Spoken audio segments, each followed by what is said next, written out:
एक दिन एक ऋषि ने अपने शिष्य से पूछा, क्या तुम्हें पता है कि हम कहाँ रहते हैं? शिष्य ने जवाब दिया, गुरुजी, हम पृथ्वी पर हैं। ऋषि ने हंसते हुए कहा, पृथ्वी, जिसे हम भूलोक कहते हैं, ब्रह्मांड के 14 लोकों में केवल एक हिस्सा है। शिष्य आश्चर्यचकित हुआ। ऋषि ने उसकी ओर देखते हुए कहा, यह ब्रह्मांड अद्भुत और रहस्यों से भरा है।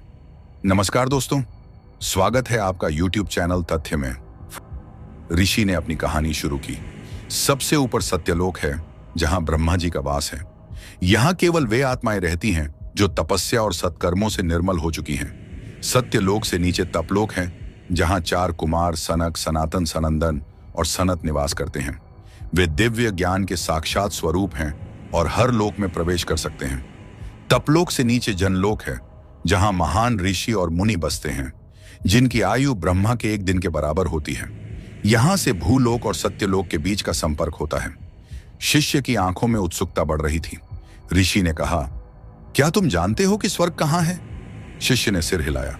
ऋषि ने बताया, महरलोक के नीचे स्वर्गलोक है। यहां इंद्र और 33 कोटि देवता रहते हैं। गंधर्व, अप्सराएं और अन्य दिव्य प्राणी भी यहीं रहते हैं।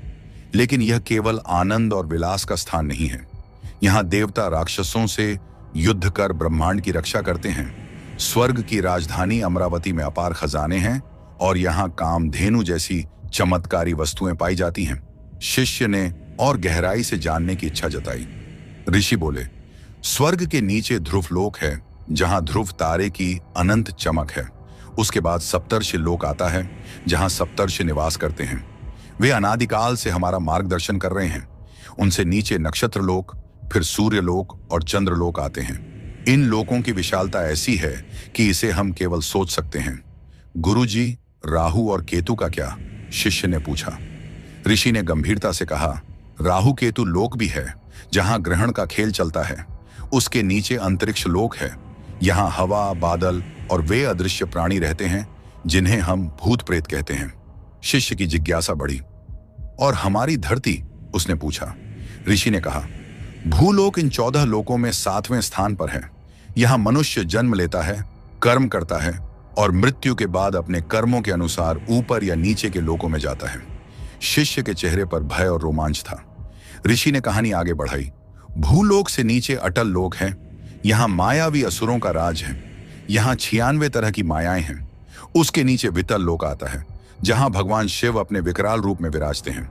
वहां एक हटके नाम की नदी सोने से भरी है। यहां के लोग सोने के आभूषणों से सजे रहते हैं। ऋषि ने थोड़ा रुककर कहा, फिर आता है सुतल लोक, जहां राजा बलि का राज्य है। वही बलि जिसे वामन रूप धारण कर भगवान विष्णु ने 3 पगों में समस्त ब्रह्मांड को मापकर सुतल भेजा। लेकिन उन्हें वरदान भी मिला कि वे समय आने पर फिर से राजा बनेंगे। शिष्य अवाक रह गया। ऋषि ने आगे बताया, तलातल में माया का महान जादूगर रहता है। महातल में नागों का समूह है, कालिया, तक्षक जैसे शक्तिशाली नाग। रसातल में दैत्य और दानव रहते हैं। वे देवताओं के प्रबल शत्रु हैं। शिष्य की रूह तक कंपा उठी। सबसे नीचे पाताल लोक है, ऋषि ने कहा। यहां नागराज वासुकी रहते हैं। यहां की सुंदरता अपार है। प्रकाश का स्रोत नागों के मस्तक पर लगी मणियाओं हैं। लेकिन यहां का जीवन मायावी और डरावना है। शिष्य ने डरी हुई आवाज में पूछा, क्या इसके नीचे भी कुछ है? ऋषि ने गहरी नजरों से देखा और बोले, हाँ, पितरलोक और नर्कलोक। पितरलोक में पूर्वजों की आत्माएं रहती हैं। नर्कलोक में यमराज और चित्रगुप्त आत्माओं को उनके कर्मों के आधार पर न्याय देते हैं। यहां भयंकर यातनाएं दी जाती हैं। शिष्य का चेहरा डर से सफेद हो गया। ऋषि ने समझाया, जीवन का असली उद्देश्य केवल सांसारिक सुख नहीं है। आत्मा को उन ऊंचे लोकों तक पहुंचाना है जहां सच्चा सुख है। वैकुंठ, जहां भगवान विष्णु का वास है, इन लोकों से परे है। वह आत्मिक लोक है। शिष्य ने अपनी आंखें बंद कर गुरुजी के चरणों में सिर झुका दिया। उसने समझ लिया था कि जीवन केवल शरीर नहीं, आत्मा का सफर है। ऋषि ने मुस्कुराते हुए कहा, तो बोलो जय श्री हरि। अगर आपको आज की यह वीडियो पसंद आई हो तो अपने विचार हमें कमेंट बॉक्स में जरूर बताएं। इस वीडियो को लाइक और शेयर करें और यदि आप हमारे चैनल पर नए हैं तो इसे सब्सक्राइब करना न भूलें। मिलते हैं अगली वीडियो में। तब तक के लिए नमस्कार।